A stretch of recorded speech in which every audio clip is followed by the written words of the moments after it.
වගාව ජන ජීවිතය හා සම්බන්ධව ඉතා තදින් බැඳී තිබෙන භෝගයක්. මෙහි වගා භූමි ප්‍රමාණය සැලකුවොත් දෙවනි වන්නේ අපේ ප්‍රධාන ආහාර භෝගය වන වී වගාව තුළ පමණයි. ශ්‍රී ලංකාවේ දේශුනික කලාප වන තෙත්, වියලි, අතරමැදි කියන කලාප තුනේම මෙම භෝගය වගා කර තිබෙනවා. මේනුත් වැඩි භූමි ප්‍රමාණයක් ලංකාවේ අතරමැදි කලාපය තුළ පැතිරී පවතිනවා. අපරට තුළ ඇති පොල්ලිඩම් ගැන විශේෂ අවධානයක් යොමු කළොත් බොහොමයක් පොල්ලිඩම් තනි වගාවක් ලෙස පවත්වාගෙන යන අයුරු අපිට නිරීක්ෂණය කරන්න පුළුවන්. එම නිසා මෙම භූමියේ භාවිත කාර්යක්ෂමතාවය ඉතාමත් අඩු නිසා පරදායි නොවන වගා පද්ධතියක් ලෙස අපිට හඳුන්වන්න පුළුවන්. එම නිසාම මෙම පද්ධති මගින් අපිට ලබාගත හැකි ආර්ථිකමය වාසිය යම් තාක් දුරට අඩු ලෙස අපිට සඳහන් කරන්න පුළුවන්.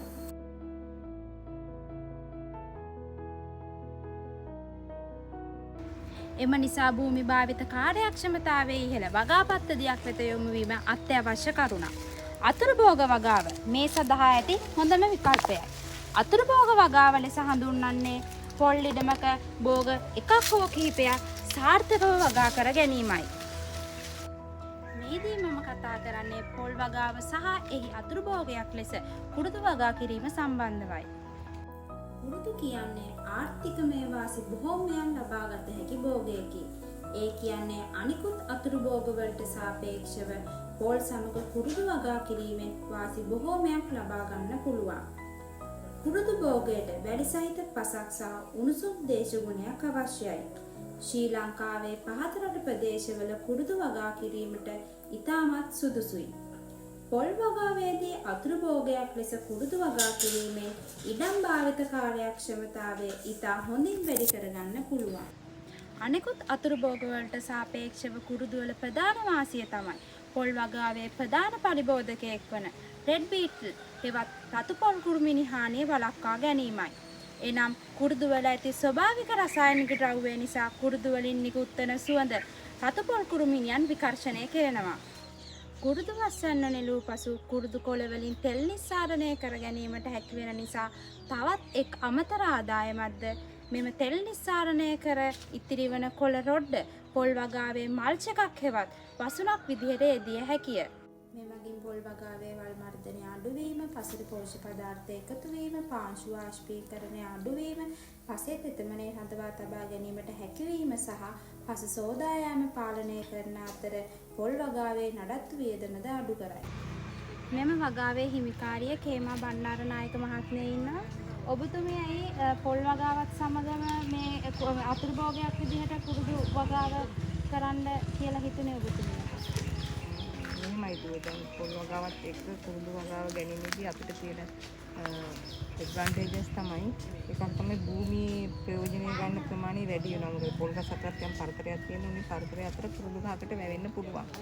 ඊළඟ හේතුව තමයි මේ ඒ කියන්නේ පස කියන එක ගත්තාම පස මේ වල්පැල අඩු කරගන්නත් අනිත් එක පසට යම්කිසි ආකාරයකට මට හිතෙනවා නිකන් රෝග හිම අඩු මේ වෙන මේකක් තියෙනවා කුරුදු ගහ නිසා පොල් වගාවටයි ඒ ගහටයි දෙකටම. දැන් පහුගිය කාලේ අපේ අර අනිත් පොල් ගස් වලට අර අනිත් රෝගාව අර කුරුදු කලිපස් වගේ මේ දෙකටම ආවේ නෑ. කුරුදු තියෙන එක හේතුවක් වෙන්නත් පුළුවන්. ඊළඟට අමාරුවක් නෑ හදන්න අනිත් හේතුව. අනිත් සාත්තු අඩුයි, පොහොර අවශ්‍ය නැහැ, ස්වභාවිකව වැවෙන්න තියෙන සාත්තුට හුඟක් හැකියාව තියෙනවා. ඒකට අපේ තියෙනවා අපනයනේ ආදායමක් වෙන භෝගයක් නිසා මම යම් කිසි ප්‍රමාණයකට මේක කරනකොට ඒ ටික හරිය රටට යනවා.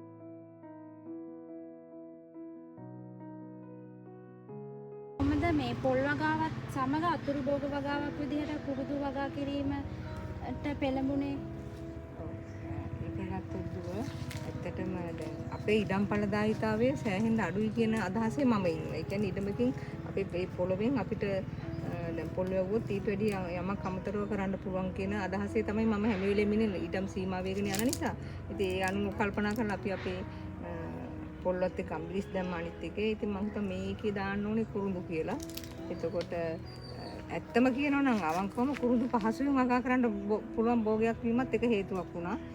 අනිත් හේතුව ඉතින් මම විද්‍යා උපාධිධාරිනියක්.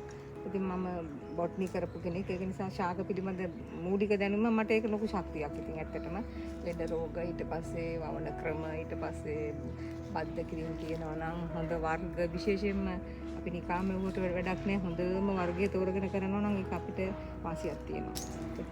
බොහොම ස්තුතියි මිස්. එම නිසා අනිකුත් අතුරු භෝග වලට සාපේක්ෂව කුරුදු වගා කිරීම මගින් පොල් අස්වැන්න වැඩි වෙන බව පරීක්ෂණ දත්ත මගින් සොයාගෙන ඇත. පොල් ඉඩම තුර සාර්ථකව අතුරු භෝග වගා කිරීම මගින් භූමියේ ඵලදායීතාවය වැඩි කර ගනිමු.